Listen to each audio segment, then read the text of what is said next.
नमस्कार दोस्तों। आज हम बात करेंगे श्री रत्नाकर वाजपेयी जी से, जो चाणक्य प्लेस मिलापनगर के निवासी हैं और जनकपुरी विधानसभा में लंबे समय से निवास कर रहे हैं।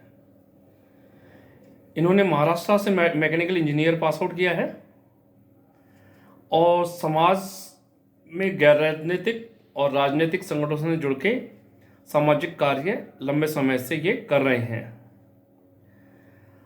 बात करते हैं हम, जैसा कि मेरा निजी अनुभव है, मेरे दोस्त भी रहे हैं ये। बात करते हैं हम 2014 की, जब हम कॉलोनी की समस्याओं को लेकर के काफ़ी चिंतित रहते थे। उसी दौरान हमने ओवर दिल्ली वॉइस ऑर्गेनाइजेशन का गठन किया और साथ ही गठन करने के साथ साथ हमने चाणक्य प्लेस की कई समस्याओं का निदान भी किया और उन पर काम भी किया। ऐसे में आज रत्नाकर वाजपेयी जी सक्रिय रूप से मिलापनगर वार्ड में यहाँ की समस्याओं पे काम करने के लिए, जनता की समस्याओं का निदान करने के लिए राजनीतिक अखाड़े में उतर रहे हैं। भाजपा से ये प्रत्याशी बनना चाह रहे हैं। भाजपा इनको मौका देती है नहीं देती, वार्ड 18 ऐसे की बात है। और अगर इनकी उपलब्धि के बारे में बात करें तो इसमें कोई शक नहीं है, चाहे वो एजुकेशन हो, चाहे वो इनकी सामाजिक सूझबूझ हो, उसमें ये पूरी तरह से परिपक्व हैं। मैं रत्नाकर वाजपेयी जी से कुछ सवाल पूछना चाहूँगा कि उनकी नज़र में इस क्षेत्र में सबसे बड़ी समस्या, इस क्षेत्र में क्या समस्या है जो आप एमसीडी के स्तर पे करना चाहते हैं, समस्या को निदान करना चाहते हैं? देखिए, समस्याएं कभी खत्म तो कोई भी जो दावा करता है कि समस्याएं सारी खत्म हो जाएंगी, वो उसका दावा तो मैं नहीं कर रहा कभी भी, ना पहले किया ना आज कर रहा हूँ।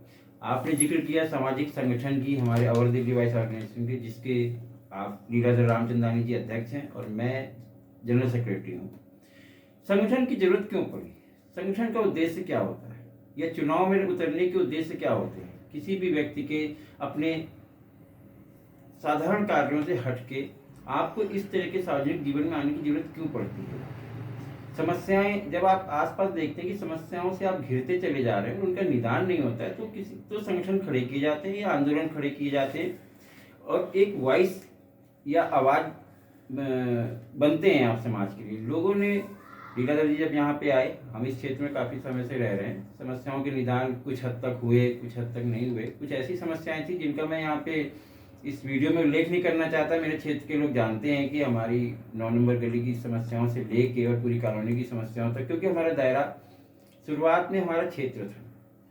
पर जैसे जैसे समस्याओं का निदान हम करते गए, मतलब मैं फिर भी उन समस्याओं में एक समस्या ये बताना चाहूँगा कि शुरुआत हमारी एक मोबाइल टावर से हुई थी और शायद आप लोग को विश्वास नहीं होगा कि उस मोबाइल टावर को हम पूरी तरीके से हटाने में सफल हुए थे। उस समय जो समस्याएं थी, लोगों ने आके कंसर्न किया और एक सामूहिक सूझबूझ के हिसाब से पूरे हमारे आसपास पड़ोस का सहयोग रहा कि भाई ये चीज़ नहीं होनी चाहिए, और जिनके यहाँ लग रही थी उन्होंने भी अपना स्वैच्छिक रूप से उसको हटाया। अब वो समस्या हमारी खत्म हो गई और उसके बाद उस समस्या के ऊपर हमें भी नहीं पता था, बड़ी दूर दूर से लोग हमारे अध्यक्ष जी को फोन कर करके बताने लगे कि हमारे यहाँ भी इस तरह की समस्या है, हमारे यहाँ भी इस तरह की समस्या है, हमारे यहाँ भी इस तरह की समस्या है। तो हमने उनकी, जहाँ तक जो हमारा दायरा था, हमारी सूझबूझ थी, हमने उनकी मदद करी और वह लोग भी काफ़ी हद तक अपने कार्य में सफल हुए जाके। इस तरीके से हमने उल्लेख किया कि 2014 का हमारे यहाँ पे तकरीबन ये कॉलोनी बहुत ही नीचे से उठी है, मतलब खेत खलिहानों से उठते उठते, फिर कच्ची सड़कों से उठते हुए, फिर खड़ंजे से फिर तारकोल की सड़क, तारकोल के बाद फिर उसी सड़क की। तो रत्नाकर वाजपेयी जी, आप इस एरिया में कितने सालों से रह रहे हैं? मैं इस एरिया में 1987 अक्टूबर के महीने से, जब शायद मैं 10th के पेपर देने के बाद, तब से। यानी कि आप छात्र टाइम से यहाँ रह रहे हैं, आपने एजुकेशन कह सकते हैं या। तो आप इस एरिया की सभी समस्याओं से भली बातें परिचित हैं। हाँ, जब जिस समय यहाँ पे बल्ब, तो मेरा आपसे एक चीज है कि आप मुख्य रूप से मुझे 3 समस्याएं बताएंगे, जो यहाँ की 3 समस्याएं जो मुख्य रूप से है जिनका लंबे समय से कॉलोनी वासियों के चाहते हुए भी या आपके संगठन के चाहते हुए भी निदान नहीं हो पा रहा है? सबसे बड़ी समस्या तो सड़क की है। जो क्षेत्र की जो सड़कें हैं, और कोई भी सड़क ऐसी नहीं है कि जो टूटी नहीं हुई है। सीवर्स की डिजाइन, क्योंकि एक डेमोक्रेटिक सिस्टम में हम एक एजेंसी को खाली जिम्मेदार ठहरा देते हैं। एमसी मान लीजिए, विधायक जी की तरफ से सड़कों का एक, वो जो हमारे हमारे जगदीश मुखी जी उस समय के विधायक थे, उन्होंने हमें एक सड़कों की सौगात दी। और यहाँ पे हमारे पार्षद जी थे, हमारे कॉलोनी से ही थे, श्री ईश्वर सिंह चिकारा जी, उन्होंने उन फाइलों को काफ़ी आगे बढ़ाया और हमें एक सड़कों की सौगात वहाँ से मिलनी शुरू हुई। उसके पहले भी जो चीज़ें खड़ंजे या और पूरी तरीके से कलवेट ये सब तैयार करी गई, उन चीज़ों की सौगात मिली है।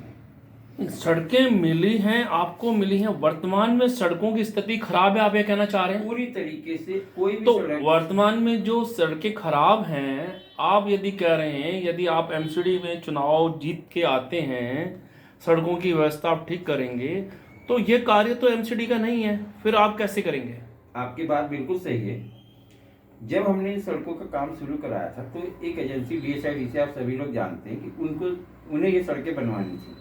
और हमारे अवर दिल्ली वाइस ऑर्गेनाइजेशन में हमें, आप भी उसमें शामिल थे, हम सब लोगों ने मिलकर एक दरखास्त करी या पूरी तरीके से रिक्वेस्ट करी कि इन सड़कों को सुचारू रूप से बनाया जाए, करा जाए।